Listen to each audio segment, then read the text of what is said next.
నష్టం వచ్చిందన్న సంగతి చెప్పండి, వద్దండం లేదు. కానీ దానికి కారణం మాత్రం కాదంబరి అమ్మగారు తీసుకున్న నిర్ణయాలే అని మాత్రం చెప్పకండి.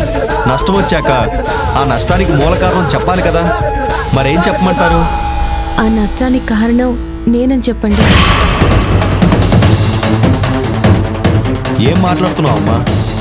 అసలు ఈ నష్టంతో మీకు ఎలాంటి సంబంధం లేకుండా నీ పేరు ఎలా చెప్పగలను? నా పేరు చెప్పక తప్పదు మోహన్ గారు. ఎందుకంటే కాదంబరి అమ్మగారి ఆరోగ్యం అంత బాగోలేదు. అదే కాక నష్టానికి కారణం ఆమె తీసుకున్న నిర్ణయాలే అని చెప్తే ఆవేశంలో ఎంత దూరమైనా వెళ్ళిపోతారు. ఆఖరికి తన ప్రాణం తీసుకోవడానికి కూడా వెనకాడరు. అలా అని మీకు ఎలాంటి సంబంధం లేకుండా మీ పేరు మాత్రం నేను ఎలా చెప్పగలను? దయచేసి ఈ ఒక్క సాయం చేయండి మోహన్ గారు. ఎందుకంటే ఇప్పుడు మీరు చెప్పే వార్త వల్ల ఈ ఇంట్లో ఎన్ని అల్లకల్లోలాలైనా జరగచ్చు, ప్రళయాలైనా పుట్టొచ్చు. దానివల్ల కుటుంబంలో కొత్త సమస్యలు. మరి మీ పేరు చెప్తే మీకే విధంగా ఎఫెక్ట్ అవుతుందో ఆలోచించరా?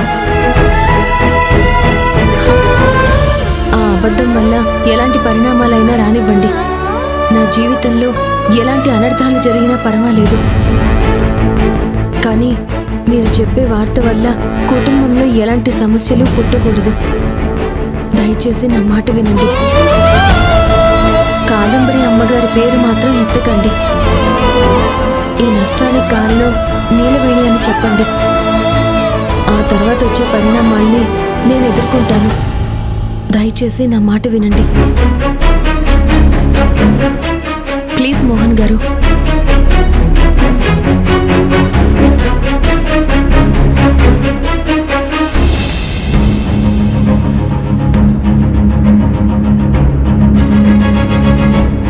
Good morning madam. Very good morning Mohan, కూర్చోండి. ఏంటి సడన్ సర్ప్రైజ్, ఎలా వచ్చావు? ఏం లేదు మేడం, మీకు విషయం చెప్పాలి మేడం, అందుకే వచ్చాను.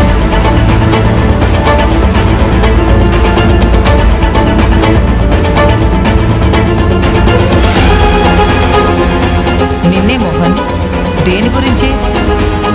ఏం లేదు మేడం, మన కంపెనీకి 70 కోట్ల రూపాయల నష్టం వచ్చింది.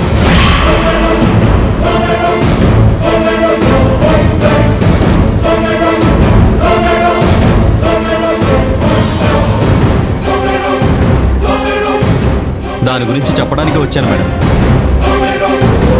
ఏంటి 70 కోట్ల రూపాయల అంత నష్టం రావడానికి ఏంటి రీజన్?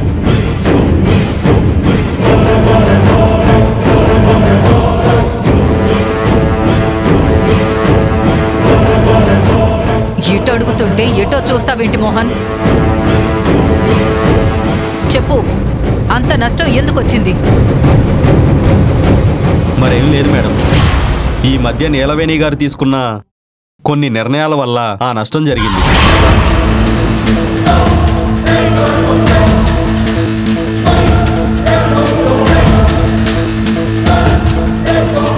మోహన్, నీలవేణి తీసుకున్న నిర్ణయాల వల్ల అంత నష్టం వచ్చిందా?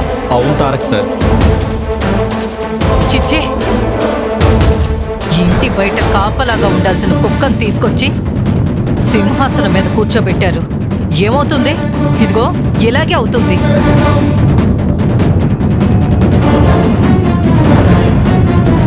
ఆ కుక్క సింహాసనం మీద కూర్చొని పాడు చేసినట్టు అధికారం అందించిన ఈ నీలవేణి కంపెనీకి నష్టం వచ్చేలాగా చేసింది.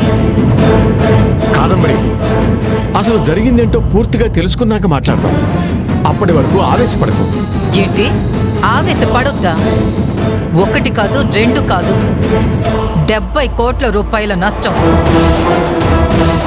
అంత నష్టం ఒక చేతకాని దాని చేతిలో అధికారం పెట్టడం వల్లే జరిగింది.